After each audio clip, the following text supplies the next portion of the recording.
Hoje o tema é o poder transformador.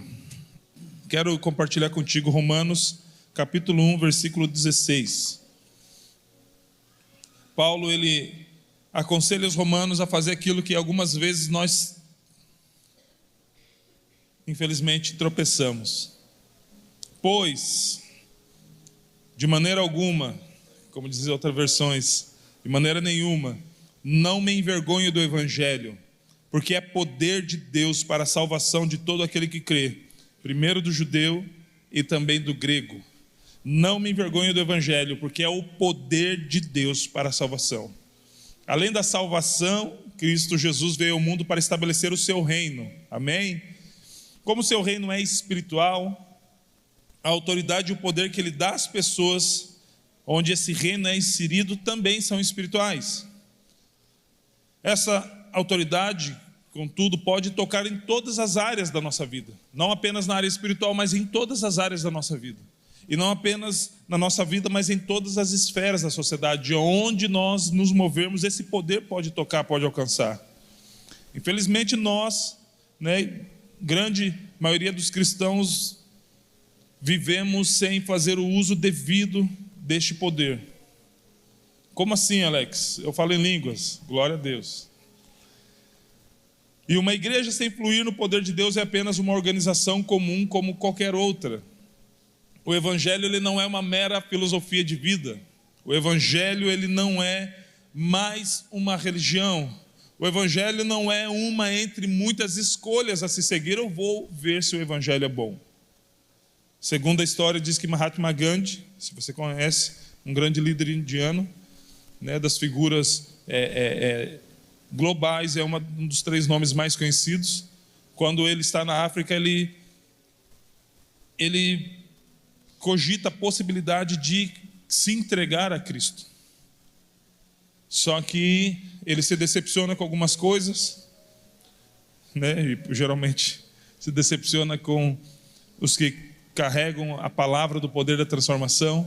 Ele se torna um fã de Cristo e de suas mensagens, mas não consegue lidar com o povo de Cristo e continua na sua rota, porque para ele era mais uma opção, para ele era mais uma filosofia, para ele era mais uma religião, da qual ele cria que todas chegavam a Deus. Para nós é o poder de Deus. Para nós o Evangelho não é uma filosofia, não é uma religião, não é uma opção entre várias. Para nós o Evangelho é poder para a salvação de todo aquele que crê, e ponto final. Não é uma opção que nós elegemos como uma lista de escolhas, não, é aquilo que Deus resolveu fazer e trazer como boas novas aos seus filhos. Então nós cremos que salvação é apenas em Cristo Jesus, e o Evangelho é o que anuncia essa salvação. Não existe, nós não cremos que todos os caminhos levam a Deus. Nós cremos que existe um caminho, Jesus Cristo, que disse: eu sou o caminho, verdade e a vida. Ninguém vem ao Pai a não ser por mim. E conhecemos isso no seu Evangelho. Então precisamos, de fato, olhar para Jesus e entender que Ele não veio trazer uma religião. Não. Afinal de contas, Jesus continuava frequentando os templos, as sinagogas, e não deixou de ser um judeu. Por quê? Porque ele não veio fazer mais uma religião. Não, ele veio trazer o reino de Deus a essa terra. É isso que Jesus veio fazer. E nós vamos falar rapidamente, eu espero, sobre pelo menos 3 coisas para que é o poder, para que serve o poder. Muitas vezes nós falamos do poder de Deus, alguns irmãos já sentem um arrepio ali na cadeira, aleluia, glória a Deus. Entendemos muitas vezes que o poder de Deus, ele está ligado ao falar em língua estranha, a pular, a babar colorido, a cair no chão, e amém, queridos. Se o poder de Deus vem, e o poder de Deus é o poder de Deus, é óbvio que o nosso corpo não vai suportar quando o poder de Deus vir. Nós amamos fazer isso, cremos muito nisso, somos pentecostais, amém? Cremos na manifestação do Espírito Santo, amém? Cremos nos dons e toda a manifestação dos dons. Não cremos que cessamos, eles estão aqui disponíveis, gifts, presentes de Deus, são os dons para as nossas vidas. Mas o poder de Deus não seria chamado de poder se ele restringisse apenas a 4 paredes num dia de semana. Imagine o Todo-Poderoso, o soberano Deus, o Criador de todas as coisas, dizer que existe um poder da parte dele, só que ele funciona só no domingo, 2 horas por domingo. Não seria pequeno? Não seria algo limitado para um Deus que é ilimitado? Então não, o poder de Deus ele pode manifestar aqui e deve manifestar aqui. Já vimos várias manifestações do poder de Deus aqui, não precisamos prova disso, mas precisamos entender que o poder de Deus não termina no amém do final do culto. Precisamos entender que o poder de Deus, ele faz parte de um estilo de vida para aqueles que receberam o Espírito Santo, para aqueles que foram salvos. O poder de Deus para a salvação. Somos salvos, amém? Então existe um poder de Deus na nossa vida, ele precisa manifestar de alguma forma, porque já entendemos que salvação não é apenas um ato, mas também é um processo. E nesse processo o poder vai operando em nós e através de nós. E poder também não é apenas para que a gente ore pelos outros, declare cura pelos outros, declare poder sobre os outros, cai agora em nome de Jesus, receba agora em nome de Jesus, mas a gente não recebe, ou não flui, ou não manifesta esse poder dentro. Primeiro precisa haver uma implosão, para depois uma explosão. Porque muitas vezes a gente quer curar todo mundo, mas rejeita a cura. Então o poder primeiro ele precisa tocar a nossa vida. Então, uma das características do poder é o poder que transforma vidas. Quantos conhecem a história de Pedro? Da Bíblia, no caso. Eu conheço do meu vizinho, não. Cefas. Eu amo a história de Pedro. No Novo Testamento é o meu personagem favorito depois de Jesus. Até porque Jesus não está só no Novo Testamento, né? Mas é minha história favorita. Por quê? Pedro era um pescador muito enérgico. Um tanto quanto sanguíneo, um pouquinho... Qual que é do outro bombástico lá? Colérico. E esse cara se converte. Ele era um homem impulsivo. Conversávamos ontem, né, que geralmente o impulsivo, a boca dele fica mais perto aqui do cérebro. Então Malemar pensou, falou: você está dando as instruções, ele sai correndo. Meu Deus do céu. Daí ele volta. Caminhei com um cara muito precioso assim. E desejo de fazer, desejo de ser útil. E a impulsividade, ela é um diamante bruto que precisa ser lapidado. Porque pior do que frear é ter que ficar empurrando. Então, Pedro era esse cara impulsivo, que a princípio não tinha muito domínio também sobre as suas palavras e ações. Ele não queria permitir. Lembra que Jesus, no dia da última ceia, ele deseja fazer aquele momento, e aí Jesus já pede para eles, né, se enfileirarem. Não sei se eles pediram para enfileirar ou não, mas Jesus já vai meio que se abaixando, né, pega uma toalha, põe no seu ombro, pega uma bacia e se abaixa diante dos seus discípulos. E se você não experimentou isso, então eu te convido a conhecer a essência dessa igreja que vem diretamente de Jesus, que é ser um lavador de pés. E ele vai se abaixando diante de Pedro. Pedro falou: não vai me lavar os pés? O Senhor vai me lavar os pés? Não vou deixar não. Daí Jesus disse: se não me deixar lavar os pés, você não tem parte comigo. Não, então lava o pé, a mão, a cabeça, lava tudo. Jesus fala: não, os pés estão, tá bom, não precisa lavar mais o pé. É o mesmo Pedro que no Monte da Transfiguração está lá, Pedro, Tiago e João, não no barquinho, mas ele sobe ao monte junto com Jesus. E nesse monte ele vê Moisés representando a lei, Elias representando o profeta, Jesus representando o cumprimento tanto da lei quanto dos profetas. E eles conversavam entre si. Eu com certeza ficaria ali só aprendendo, porque é uma lagartixa na terra dos dinossauros. Mas eu creio que talvez estava ali Tiago, João ali só aprendendo, olhando. Falei: meu Deus, a Bíblia diz que Jesus estava brilhando. Imagina que doideira que era, brilhando, resplandecendo. E de repente Pedro começa a se mexer. Tiago, João também. Não, Senhor, que bom esse lugar aqui, né? Interrompeu a conversa. Que bom esse lugar aqui. Vamos fazer aqui 3 barracas, uma para o Senhor, uma para cada um desses 2 aqui. A Bíblia diz que eles nem deram bola a Pedro, continuaram a conversa, desceram do monte e ninguém falava nada a respeito disso. Não sei se é a respeito do que viram ou a respeito da cabeçada de Pedro. Mas Pedro era um tanto quanto impulsivo. Lembra quando Jesus foi ser preso? E daí Pedro lá pega uma espada Vlá, corta a orelha do soldado. Tenho para mim que, como um bom pescador, ele errou, não era a orelha que ele queria acertar. Mas, enfim, Jesus falou: Pedro, basta, cola a orelha daquele soldado. Quando Jesus falou: todos vocês vão ser dispersos enquanto o Filho do Homem entregue. Eu não. Esses caras aí, tudo Nutella. Eu não, Jesus, eu vou estar contigo. É nós, junto até a morte.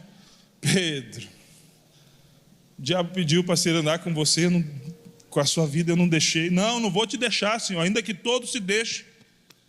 Tá com tata. O que aconteceu? Quando ele chegou no pátio do sumo sacerdote, negou Jesus.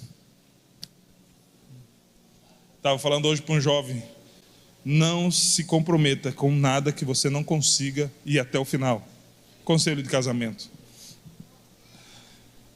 E Pedro, na impulsividade, se comprometeu: não, pode deixar comigo. Só que esse mesmo Pedro, ele recebeu o Espírito Santo de Deus e ele experimentou o poder que transforma vidas.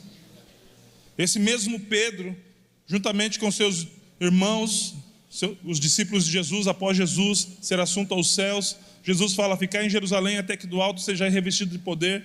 Eles correm para um quarto de inverno no segundo andar e ficam ali sem saber quantos dias precisavam ficar, e ficaram cantando, ficaram orando e ficaram buscando a presença de Deus, né? E a Bíblia diz em Atos 2, se eu não me engano, versículo 4, de repente veio do céu um som como de um vento impetuoso, encheu toda a casa onde estavam assentados. Então viram línguas repartidas como de fogo pousarem sobre a cabeça de cada um deles, e todos foram cheios do Espírito Santo e passaram a falar novas línguas conforme o Espírito lhe concedia que falassem. E havia na região muitas pessoas que estavam indo até aquela festa que estava acontecendo, que é a festa de Pentecostes ali naquela região.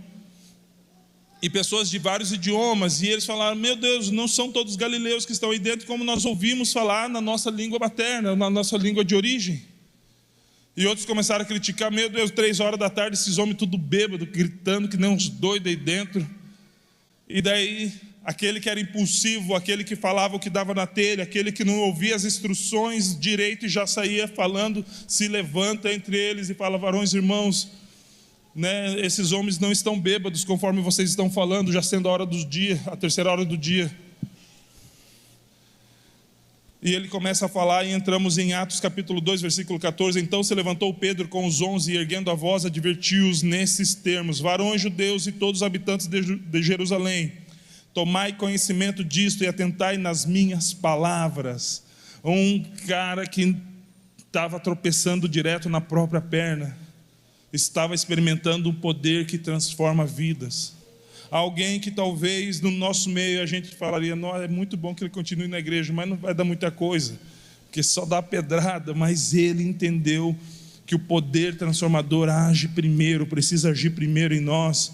E já pulando para o versículo 37, porque ele começa a discorrer através, né, da linha do tempo, das profecias, e falando sobre Jesus.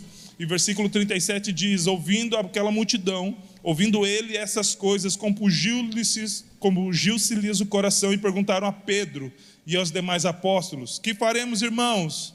Respondeu-lhes Pedro: arrependei-vos e cada um de vós seja batizado em nome de Jesus para a remissão dos vossos pecados, e recebereis o dom do Espírito Santo.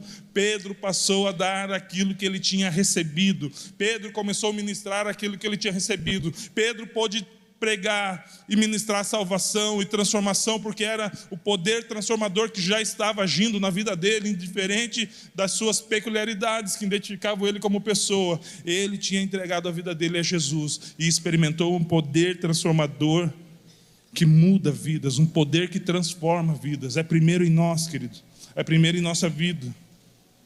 Ele era um improvável. Pedro era um improvável, um pescador que não tinha talvez não tivesse muita dicção, não tinha uma formação, mas ele se torna alguém resoluto, estabelecido naquilo que cria. Esse era Pedro, que experimenta um poder que transforma a sua própria vida. Todos nós estamos passando por processos que moldam a nossa vida, e uma coisa é fato: após recebermos o Espírito Santo, precisamos nos tornar irreconhecíveis. Precisamos nos tornar irreconhecíveis. É impossível alguém colidir verdadeiramente com o Evangelho e não haver mudanças. Ser encontrado por Cristo e continuar o mesmo. Fomos encontrados por Cristo, amém? E nessa jornada precisa haver uma diferença antes de Cristo e depois de Cristo. Isso não é uma data uma nomenclatura que muda o nosso calendário, não, essa é uma nomenclatura que muda a nossa vida, que estabelece o divisor de água das nossas vidas. Quem era eu antes de Cristo?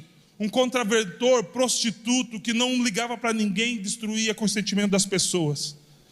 Isso era o Alex antes de Cristo e o Alex depois de Cristo. Continua o mesmo pecador, porém redimido. Porém, confiando que Deus pode fazer uma coisa que eu jamais pude fazer pela minha própria vida. Enquanto eu destruía histórias antes de Cristo, depois de Cristo, Cristo começou a promover uma reconstrução de histórias. Nossa vida precisa sim ter uma diferença entre antes e depois de Cristo. Ao colidir com as verdades do Evangelho, nós precisamos nos tornar desfigurados. Se formos atropelados pela palavra de Deus, precisamos ser irreconhecíveis. É bem verdade que isso é um processo, porque já aprendemos a salvação é um ato, recebo a Jesus, entrego a minha vida para Ele, e eu entro também no processo onde eu vou desfazendo das coisas que pertencem à minha vida, e eu estou dizendo de mim mesmo, e passando a adquirir a natureza de Cristo, para que eu me torne cada vez mais parecido com Ele. A gente tem ido em algumas multiplicações de célula, nem toda a gente consegue, mas a gente faz um máximo para ir em todas, e numa delas, meu Deus do céu, eu chorei, você vê como foi forte. Eu estou um pouco mais chorão. E algo aconteceu, e não foi nem na questão dos líderes, do novo líder que ia assumir a célula, não. É uma moça que está há bastante tempo aqui na igreja, e eu nunca vi ela sorrindo, falando mais do que 3 palavras, eu nunca vi ela sorrindo muito. Lá na célula da Carol, e ela estava demonstrando a gratidão, porque ela passou a conhecer Jesus, ao passo que uma pessoa começou a caminhar com ela. E ela começa a ter uma gratidão. E tinha uma senhorinha, aquelas com carinha de vó, que deve fazer aquelas bolachinhas pintadas, bem gostosa. Eu lembro da minha avó, vó Jovina, mãe do meu pai, baixinha, coquezinho bem pequenininho, não tinha muito cabelo. Amava quando a gente ia lá na Páscoa e no final do ano. E era uma senhorinha que lembrava a minha avó. Eu nunca vi aquela senhorinha, e falaram, não, é que ela tem uma visão bem comprometida, então ela não consegue, é perigoso para ela sair, ela prefere fazer uma microcélula, ela não perde um culto online, talvez esteja até nos assistindo. E eu nunca tinha visto aquela mulher, mas eu vi ela ali, e conforme as pessoas falavam alguma coisa, ela falava, aleluia, glória a Deus. Eu falo, olha lá, além de aquela senhorinha bonitinha, ainda é crente. Aleluia, grata a Jesus. E depois que aquela moça que eu não via sorrindo começou a falar sorridente, começou a expressar a gratidão dela sorrindo, porque a Valéria estava cuidando da vida dela, estava anunciando a Jesus para ela, tinha apresentado Jesus para ela. Aquela senhorinha dócil se levanta e falou, eu posso falar uma coisa? Eu falei, não, óbvio que pode. E eu só olhando tudo aquilo ali, e ela falando, essa moça que está demonstrando essa gratidão, ela é minha filha. E eu sou prova de que ela não é mais a mesma. De fato, após ela aprender sobre Jesus, caminhando com a Valéria, ela mudou, ela foi transformada. E aí Jesus começava a bradar aqui dentro, é sobre isso. É sobre isso, o poder transformador é sobre isso. Podemos sim, e precisamos, a Bíblia diz para nós buscarmos com zelo os melhores dons, e os dons representam também parte do poder de Deus, mas eles não são apenas para nós. Se eles não edificam o outro, se eles não podem beneficiar o outro, nós edificaremos apenas a nós mesmos. Por isso que eu digo a você, não pare no dom de línguas. Por quê? Porque o dom de línguas, ele edifica apenas a pessoa, se não for interpretado, mas todos os outros edificam a igreja. Então, se eu chegar no dom de línguas e parar, é como se eu não pensasse nos outros, não, eu alcancei e serve só para mim, está ponto final. Já parou para pensar por esse lado? Que se só edifica a mim e para mim tá bom, não quero mais nada além deste dom, era o meu sonho, glória a Deus. Só que o quanto esse sonho de receber, de alcançar um poder de Deus está tocando vidas. O quanto que isso está promovendo algo transformador na vida de pessoas. Eu olhando aquilo tudo, vocês querem falar alguma coisa? Eu falei, eu não tenho o que falar. É óbvio que eu falei, né? Vocês me conhecem, mas eu falei, é isso é evangelho, é isso, é o quanto a gente pode fazer com ter o privilégio de ver o poder transformador de Cristo romper com as barreiras das paredes e com a barreira do domingo. É quando Ele invade o dia a dia, é quando Ele invade o ID todos os dias. Vamos ler Lucas capítulo 8, versículo 26. Então rumaram para a terra dos Gerazenos ou dos Gadarenos, fronteira da Galileia. Logo ao desembarcar, veio da cidade ao seu encontro, no caso ao encontro de Jesus, um homem possesso de demônios, que havia muito, não se vestia, nem habitava em casa alguma, porém vivia nos sepulcros. Imagina um homem que provavelmente sem banho nenhum, não ia para casa, ficava nu, se revolvendo no meio dos sepulcros. E quando viu a Jesus, prostrou-se diante dele, exclamando e dizendo em alta voz: que tenho eu contigo, Jesus, Filho do Deus Altíssimo? Rogo-te que não me atormentes. Porque Jesus ordenara ao espírito imundo que saísse do homem, pois muitas vezes se apoderara dele. E embora procurassem conservá-lo preso, as pessoas tentavam prender, colocar correntes nesse homem, com cadeias e grilhões, tudo despedaçava e era impelido pelo demônio para o deserto. E além de tudo isso, de toda essa manifestação, de toda essa opressão, ainda fazia com que ele vivesse longe, sozinho, longe da sua casa, longe dos seus amigos. Então, olha a condição espiritual. E quando ele disse que tenho eu contigo, não era o gadareno, era o espírito que estava nele, que era muito, por sinal, né? Versículo 38, o homem de quem tinham saído os demônios, você lembra para onde foram os demônios? Manada dos porcos. Vou perguntar de novo só para ver se você já aprendeu. Da onde saíram os demônios? Para onde foram os demônios? Vocês sabem de tudo. O homem de quem tinha saído os demônios, ou seja, aquele jovem gadareno, rogou-lhe que o deixasse estar com ele, com Jesus. Por que ele queria ir com Jesus? Por que ele queria partir com Jesus? Porque eles viram, que souberam da notícia que Jesus tinha dado a ordem àqueles demônios, e aqueles demônios entraram numa manada de porcos, e os porcos se precipitaram, morreram todos. E eles olharam, existe um homem que foi liberto, andava nu, rangendo os dentes, doido, vivia no sepulcro, foi transformado. Mas tinha uns negócios, tinha a expectativa de lucro. Nós preferimos o lucro do que transformação. Foi esse é o sinal que aquela nação deu. E muitas vezes o que a gente vê por aí é muito parecido com isso. Em detrimento da transformação, eles preferem aquilo que dá lucro. Em detrimento de uma vida liberta, eles preferem aquilo que pode ser um bom negócio. Foi o que aquela cidade fez. Nós não queremos você aqui, Jesus, vai embora daqui porque você acabou com a nossa fonte de renda. Mas existe um homem, um jovem, provavelmente filho de alguém dessa cidade que foi liberto. Nós não nos importamos com as pessoas libertas, nós nos importamos com aquilo que nos dá lucro. E infelizmente o evangelho em muitos lugares está parecido com isso. Eles não se importam com as vidas que são libertas, desde que haja lucro, desde que haja ganho, desde que um bom negócio seja feito. Só que ao ver que Jesus estava sendo expulso daquela cidade, o jovem corre até Jesus, e é onde a gente entra aqui, versículo 38. O homem de quem tinha saído os demônios rogou-lhe que o deixasse estar com ele, porém Jesus o despediu dizendo: volta para casa e conta aos teus tudo o que Deus fez por ti. Então ele foi, anunciando por toda a cidade todas as coisas que Jesus tinha feito. Por que Jesus falou: ei, volta para casa, volta para os seus, volta para os seus, anuncia aos teus? Porque sabe quem que sabe que nós temos uma vida realmente transformada? Os nossos. Sabe quem realmente sabe? Quem, se de fato nós encontramos o poder que transforma as vidas? Os de casa. Então é por isso que o profeta da casa não tem honra. basicamente por isso, porque eles vêm e falam, e esse? E é óbvio, querido, nós não nos transformamos em ETs e que nós saímos deste mundo e a gente não vai errar em forma alguma. A questão não é o quanto, se nós erramos nesse processo, é o quanto nós temos um coração que se arrepende e reconstrói a rota. Mas a grande questão é, ele fala, ei, volte para casa. Ei, as pessoas que viram você antes. E eu não vou pregar aqui aquela rixa gospel que está de palhaçada na internet. Tem alguém que quer destruir a sua vida. É verdade, é o diabo. Só ler a Bíblia, a gente não precisa dessas revelações.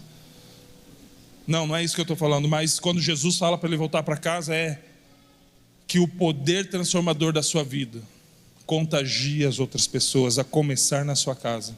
Que o poder transformador em você, que você experimentou, transborde sobre o lugar onde você está. E esse jovem fez isso de uma forma tão intensa, mas tão intensa que tempos depois Jesus volta à cidade. E aquela mesma cidade que tinha rejeitado Jesus, agora abraça Jesus, recebe Jesus, quer ouvir Jesus. Sabe por quê? Porque alguém com poder transformador de vidas manifestou-se naquele lugar. Porque uma família pôde atestar, sim, verdadeiramente esse meu filho, ele se converteu, porque tudo aquilo que ele fazia antes, ele não faz mais. E existe um desejo dele ficar no quarto, jogando videogame. Não, eu até imaginei que ele estava conversando com alguém no Zap, mandando áudio, mas quando eu vi, ele estava ajoelhado diante da Bíblia, lendo, orando e mudando o seu estilo de vida, porque o poder transformador muda o nosso estilo de vida, querido. Não nos transforma em melhor do que ninguém, não nos transforma em maior do que ninguém, pelo contrário, nos torna servo dos outros. Mas precisa, se encontramos Jesus, precisa existir uma transformação, precisa existir alguma coisa que distingua o antes e o depois de Cristo. Precisa ver, porque eu tenho uma dificuldade imensa, não que eu precise ouvir, mas em que as pessoas não saibam diferenciar a época que eu encontrei a Jesus, porque não houve mudança nenhuma. Tenho uma dificuldade imensa de entender que isso foi de fato, que isso aconteceu de verdade. Então, por causa de um jovem que encontrou um poder que transformou a sua vida, ele ganhou toda uma cidade. Você consegue entender o poder disso? Estamos aqui talvez, o que, pastor David, uns 280, bem cheio, né, o culto, uns 280 pessoas. Se um jovem que vivia pelado, caminhando, morando nos sepulcros, recluso no deserto, dava medo em todo mundo, encontra o poder transformador de Cristo e faz com que uma cidade passe a desejar por Jesus. Imagine 280 pessoas manifestando esse poder. Percebeu que na verdade a gente tem a faca e o queijo na mão para transformar essa região litorânea? Por quê? Porque tudo que nós precisamos para fazer isso já está dentro de nós, está dentro de você. Se Jesus está dentro de você, então todas as coisas necessárias para isso estão dentro. Está dentro de nós. Tudo que nós precisamos está em nós. Por quê? Porque temos Jesus. Não é por causa de nós, é por causa de Jesus que está em nós. Segunda coisa, o poder que transforma vidas através da nossa vida. Então, primeiro encontramos o poder que transforma a nossa vida. Depois é o poder que transforma vidas através da nossa vida. Atos capítulo 3, versículo 1. Pedro e João subiam ao templo para a oração na hora nona. E era levado um homem coxo de nascença, o qual punham diariamente à porta do templo chamada Formosa, para pedir esmola aos que entravam. Eles colocavam diariamente, todos os dias, à porta do templo, para pedir esmola, porque ele era coxo. Você já conhece tudo referente à lei de coxeadura, de leproso, e é fácil conhecer Levíticos, Números e Deuteronômio, a gente conhece isso bem. Então ele estava sendo colocado ali para pedir esmola aos que entravam. Vendo ele a Pedro e João, que iam entrar no templo, implorava que lhe dessem uma esmola. Pedro, fitando, olhando bem para ele, juntamente com João, disse: olha para nós. Ele os olhava atentamente, esperando receber alguma coisa. Pedro, porém, lhe disse: misericórdia. Não possuo nem prata nem ouro, mas o que eu tenho te dou. Em nome de Jesus Cristo Nazareno, levanta e anda. Nessa versão é só anda, né? Mas Pedro e João, cheios do Espírito Santo, ofereceram aquilo que receberam, ou seja, o poder de Deus que transforma vidas. Eles não receberam uma coisa que eles ouviram falar na internet: eu acho que eu vou fazer um Kamehameha. Pá! Levanta. Não. Eles entenderam que eles receberam algo, e através daquilo que eles receberam, eles puderam transmitir aquele algo, eles puderam compartilhar do poder de Deus que tocou a vida deles. E eles falam: o que nós temos, nós não temos prata nem ouro. A igreja contemporânea, ela tem muita prata e muito ouro, mas tem pouco do que Pedro e João tinham. E eu pergunto para nós, eu amo as perguntas: será que aquilo que nós temos tem o poder de mudar a história de alguém? Mais uma pergunta que era para ser a primeira, mas agora já foi. O que nós temos? O que você tem?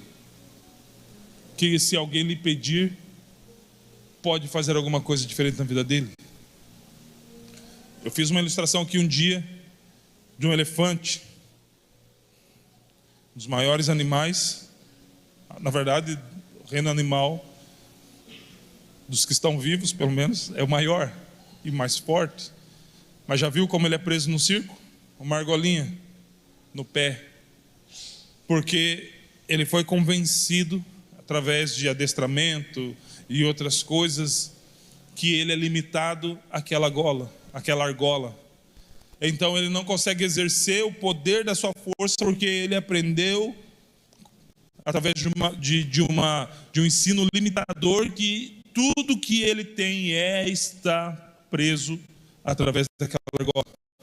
Muitas vezes nós agimos assim, recebemos o poder transformador de Cristo, mas por causa de uma mente limitada, uma argolinha segura a gente, uma pedrinha segura a gente, uma dificuldadezinha segura a gente, uma situaçãozinha segura a gente. E se a gente soubesse, era só puxar o pé, a gente levava a argola, o que estava a argola, a lona do circo, os mastros do circo, levava tudo, até os palhaços embora. Mas muitas vezes a gente fica limitado a um pensamento muito pequeno a respeito do poder de Deus. Muito pequeno, a ponto da gente achar que tem poder de Deus aqueles que sobem aqui. Não, o lugar aqui é santo, então quem sobe ali, poderoso, aleluia.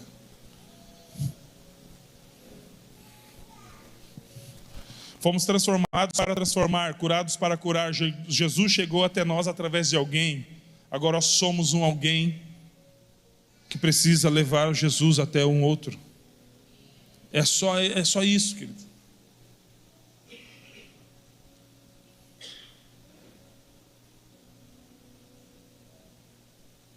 O que nós temos? O que nós temos para oferecer para essa cidade? O que nós temos para dar àqueles que nos pedirem? O que nós temos? Colossenses capítulo 1, versículo 26. O mistério que estiver oculto dos séculos e das gerações agora, todavia, se manifestou aos seus santos, aos quais Deus quis dar a conhecer qual seja a riqueza da glória desse mistério entre os gentios, que somos nós. Isto é Cristo em vós. O que você tem? Cristo em vós. O que você tem? Cristo em vós, a esperança da glória, o qual nós anunciamos, advertindo a todo homem, ensinando a todo homem em toda a sabedoria, a fim de que apresentemos todo homem perfeito em Cristo, porque somente tendo Cristo em nós é que podemos apresentar Cristo aos outros. Quantos têm Cristo? Então você tem tudo. Se você tem Cristo, você já tem o suficiente para começar a maior obra missionária que você realizou na sua vida. E isso deveria nos empolgar, não fazer a gente ficar tremendo na base, porque a gente fica esperando às vezes campanhas e conferências. E eu amo campanha, não amo muito, mas conferência eu gosto. Gosto muito disso, amo muito tudo isso. Mas não tenha nada que eu já não tenha recebido de Cristo Jesus.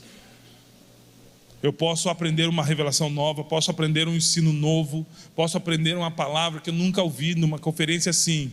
Mas o melhor de tudo eu recebi de graça, Cristo em nós. Cristo em nós. Nós temos um entendimento equivocado a respeito de ser usado por Deus. A gente acha que é para pastores ou líderes, discipuladores, algumas pessoas que sobem aqui. E não, na verdade isso é para quem é discípulo, é para a igreja. Nós imaginamos, muitas vezes já vi pessoas, não, quando eu for um líder, quando for discipulador, eu quero ser usado para tocar a vida de alguém. Comece agora, comece já, comece hoje. Por quê? Porque Cristo em vós é a esperança da glória de Deus. A gente fica se prendendo a uma data, a um momento, a uma possibilidade, sendo que na verdade Cristo já está sobre a sua vida. O que você tem de Cristo é suficiente para aqueles que não têm nada. E quando estou falando da obra missionária mais poderosa de nossas vidas, eu não estou falando para a gente deixar todos os nossos afazeres e ir até um lugar específico e anunciar o Evangelho. Não estou falando de você abandonar o seu emprego e se jogar no Evangelho. Existem pessoas que são chamadas para isso, sim. E quer saber um percentual, estatística? 7, no muito 10, estourando 15% de todos os cristãos do mundo serão chamados para isso. Raramente passa dos 10%. Raramente. Chamado em tempo integral, raramente passa dos 10%. E a gente vai esperar 10% fazer e os outros 90%. Se de cada 100 cristãos somente 7 ou 10 se moverem, demora muito, mas se de cada 100 cristãos 100 se moverem, vamos baixar um pouquinho, 90, o que não seria possível fazer. Então a gente tem que parar de pensar que ser um relevante no reino de Deus é somente para um pastor.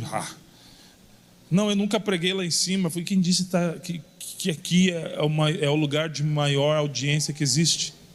Ei, vá para os seus. Ei, vá para a sua casa.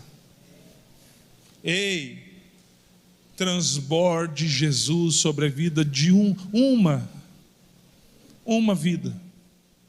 Rogo-vos pela compaixão de Deus, uma vida. E esse lugar ficará pequeno em 2 semanas. Uma vida.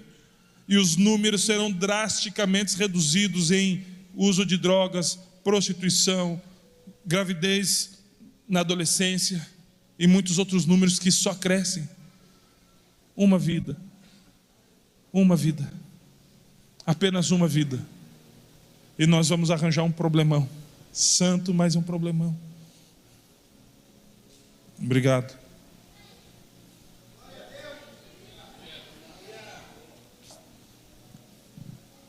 Se há Cristo em vocês, então você tem algo a compartilhar com alguém. Do lado da minha casa tinha uma casa de madeira. Eu tinha trabalhado ali um tempo quando a gente fazia uns artefatos esportivos de madeira. E depois, eu não sei se o Cleverson morou ali, mas eu sei que morou algumas pessoas ali. E num determinado dia, pegou fogo. Foi isso que me fez colocar a capa daquele jeito. E quando pega fogo, vem um monte de gente, né? Mas um monte. Não pode fazer nada. Mas vem um monte de gente. E ficou ali, batendo foto. Eu confesso que eu também faço isso quando vejo um caso pegando fogo, porque não é comum, né? Não é que a gente deseje ver isso. Só que até hoje as pessoas falam, aqui tinha uma casa, né? Como que era? Eu falei, não lembro. Porque o fogo destruiu. E o fogo de Deus tem uma mesma propriedade. Ele muda o ambiente, ele muda a imagem daquilo que ele, ou no lugar onde ele foi ateado. Se a gente vai e faz um Google Maps, na verdade um Google Earth, a gente consegue entrar ali e consegue ver a casa. Mas o fogo mudou aquela paisagem. Se o fogo de Deus apenas nos dá sensações aqui, mas não muda a nossa vida, então não é fogo. Se o poder de Deus nos arrepia todo aqui, mas a nossa casa continua exatamente igual de quando antes nós conhecemos a Jesus, então não é poder. O fogo de Deus, o poder de Deus, o poder transformador de Deus precisa mudar a paisagem, precisa ser totalmente diferente. Depois que o fogo foi embora, restou cinzas ali no lado de casa. Depois que as cinzas foram retiradas, o lugar ficou totalmente diferente.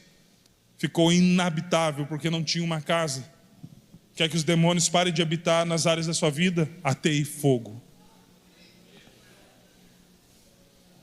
Mude aquela paisagem. Por último, se coloque de pé, por gentileza. E por mais que a gente deva buscar esse poder, na verdade, vou te ser sincero, meu querido, você não precisa fazer uma campanha para buscar esse poder. Quantos querem esse poder? E se eu disser que você já tem esse poder? E por que a gente não se move nele? Cristo em vocês, a esperança da glória. Cristo está em vocês. Nós já ouvimos as boas novas, amém? Que é o Evangelho, que é o poder de Deus para a salvação de todo aquele que crê. Então, se nós já ouvimos as boas novas estão em nós, Cristo está em nós, transformou a nossa vida, então nós já temos o poder necessário para fazer aquilo que precisa ser feito. Mas a questão não é essa. Por mais que o tema, os dois primeiros tópicos falassem do poder, o terceiro tópico é: o poder não deve ser o fundamento da nossa alegria. Não é por ter o poder que você, ou manifestar o poder de Deus, que você tem que se alegrar, ou pelo menos não exatamente por causa disso. Lucas 10, versículo 17. Jesus, ele comissiona os 70 para fazer um estágio. Vocês vão ser estagiário por algum tempo. Enviou os 70. E eles voltaram. Então os 70 voltaram, Lucas 10, cheios de... Os 70 voltaram cheios de... Amém.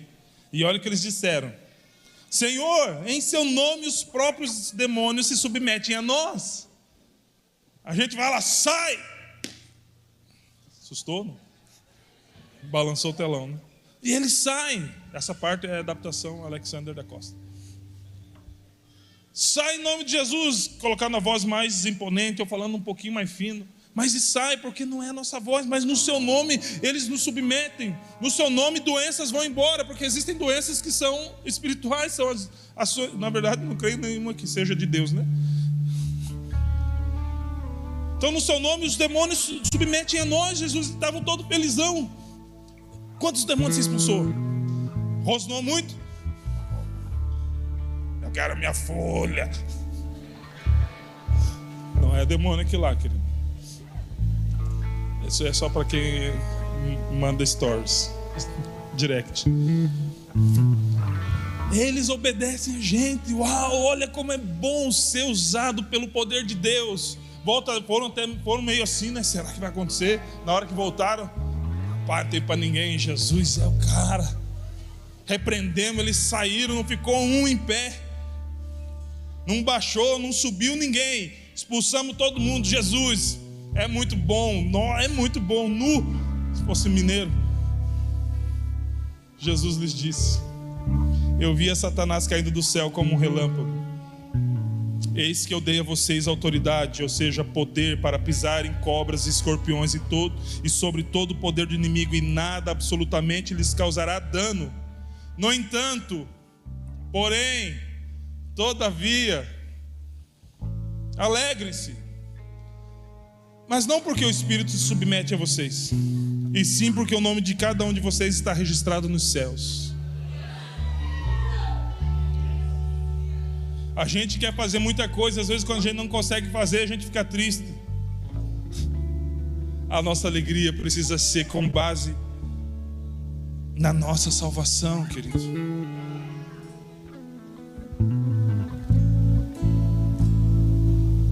O poder transformador de Cristo agindo através das nossas vidas é sensacional. Mas a nossa alegria não deve estar primeiramente naquilo que fazemos por Jesus, mas primeiramente naquilo que Jesus fez por nós. É tudo relacionado a Ele. Só que por que Ele fala para a gente se alegrar pelo fato do nome estar escrito no livro da vida? Porque muitas vezes nós já não temos todo aquele entusiasmo pelo fato de ser salvo. Permitimos que a vida entre numa esteira, a vida cristã entra numa esteira e algumas coisas vão acontecendo no automático. Sem que você faça nada, esse culto vai acontecer. Automático. Sem que você faça nada, alguém vai arrumar as cadeiras. E aí a gente vai se acostumando. E daí parece que algumas coisas vão ficando sem graça, pois estamos vivendo uma vida mediana. Nos tornamos gospels, evangélicos. Muitas vezes vivemos como se o céu não existisse e a eternidade fosse uma utopia. Somos o povo mais feliz da terra, ou deveríamos ser, pois nenhuma alegria se compara ao fato de ter nosso nome escrito no livro da vida. Só que muitas vezes nós pautamos ou escoramos a nossa alegria em tantas coisas que não deveriam, na verdade, ser o motivo da nossa alegria.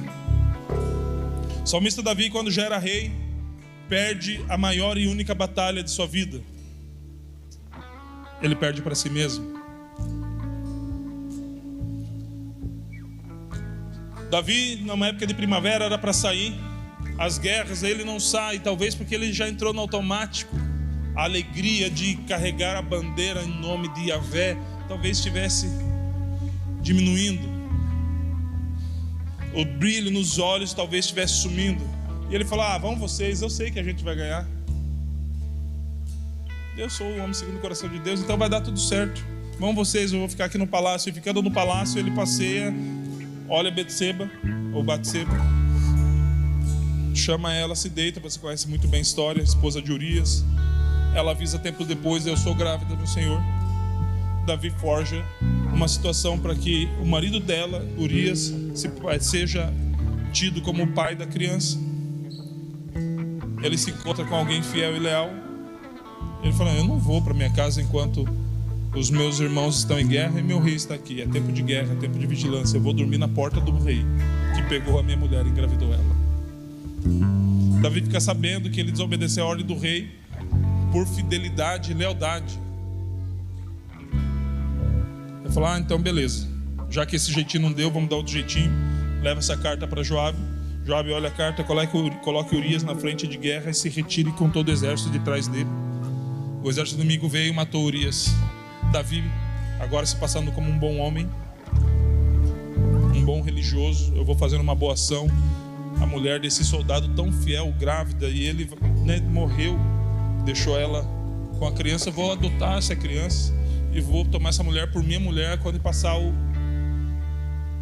o tempo de luto. Nisso a gente já sabe o que acontece. Davi pensa que deu um jeitinho, o jeitinho ficou escondido. Jeová viu tudo isso, mandou Natan lá, confrontou ele. Davi reconheceu, se arrependeu, se humilhou e foi perdoado, e glória a Deus. E quando acontece isso, ele escreve Salmo 51, e vamos ler do versículo 4 em diante. Pequei contra ti somente, e fiz o que é mal aos teus olhos, de maneira que serás tido por justo no teu falar e puro no teu julgar. Falar contra ele e julgar a ele. Eu nasci na iniquidade, e em pecado me concebeu a minha mãe. Eis que te agradas da verdade, no íntimo e no oculto me fazes conhecer a sabedoria. Purifica-me com isso, e ficarei limpo. Lava-me e ficarei mais alvo do que a neve. Faze-me ouvir o júbilo e a alegria. Quem pede para ouvir alguma coisa porque não escuta há muito tempo. Faze-me ouvir júbilo e alegria, porque eram coisas que não faziam mais parte da vida de Davi. Como é que você sabe, Alex? Continuemos a ler. Para que exultem os ossos que esmagaste. Esconde o teu rosto dos meus pecados e apaga todas as minhas iniquidades. Cria em mim, ó Deus, um coração puro, e renova dentro de mim um espírito inabalável. Não me lances fora da sua presença, nem retires o teu espírito, e restitui-me a alegria da sua salvação. E sustenta-me com espírito voluntário. Sabe por que muitas vezes não nos movemos no poder transformador de Cristo? Por causa disso. Porque na verdade nós não temos mais o brilho no olhar, a alegria da salvação como tínhamos antes. Porque a gente não está tão no gás como a gente já teve antes. Porque a gente não tem tanta convicção como a gente já teve um dia. Que a gente não manifesta a nossa fé, devoção, piedade, adoração como a gente já manifestou antes. Vamos do jeito que dá. Vamos empurrar com a barriga.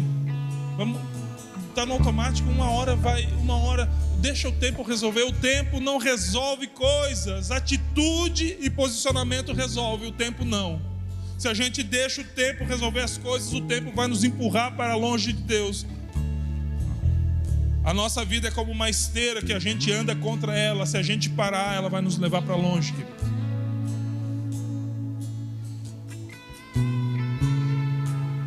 Não é um culto de mover no poder de Deus.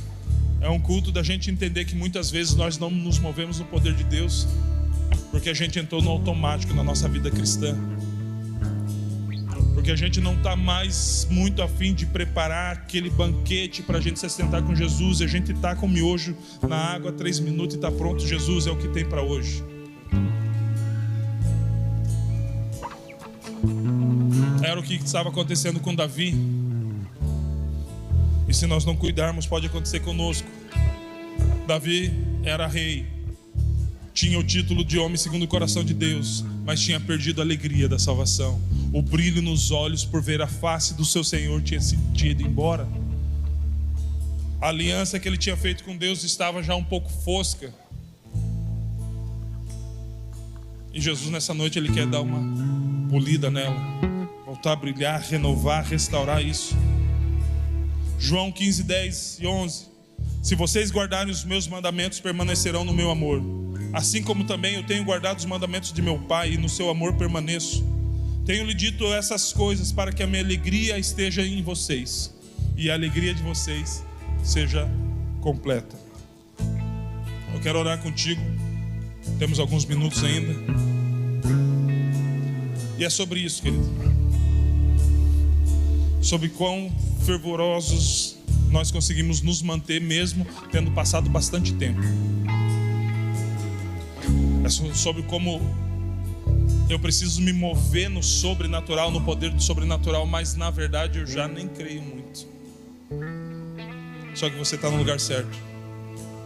Você está na hora certa. Você está no lugar seguro. É o lugar onde Cristo fala contigo: ei, o poder transformador ele continua ativo. Só precisa existir uma sede, uma fome, um brilho nos olhos de querer isso, de se mover nisso, de acreditar piamente nas coisas. Então saia do seu lugar se você quer. Não é para você receber oração para poder, não. Você já recebeu o poder. Cristo já está em você. É só para renovar aquela aliança que está um pouquinho desbotada. É só para restaurar algumas coisas que já não tem mais brilho. É só para quando a gente ouvir falar de Jesus, de culto, de discipulado, isso não pesar mais no nosso coração. Pelo contrário, ser motivo de alegria.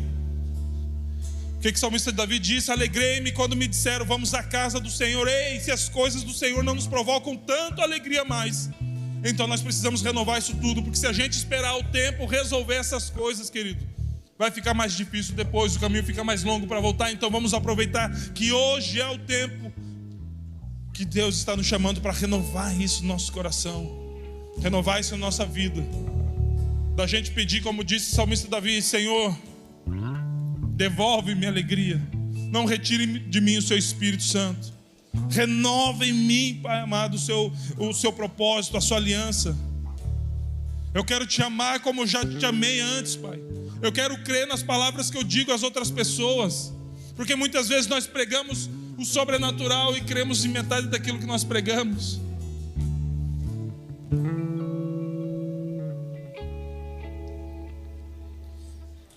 Cristo, manso e humilde, assentou-se à mesa. O Filho de Deus se encarnou e assentou-se à mesa. E ele partiu o pão, ele serviu o vinho, nos deu plena comunhão.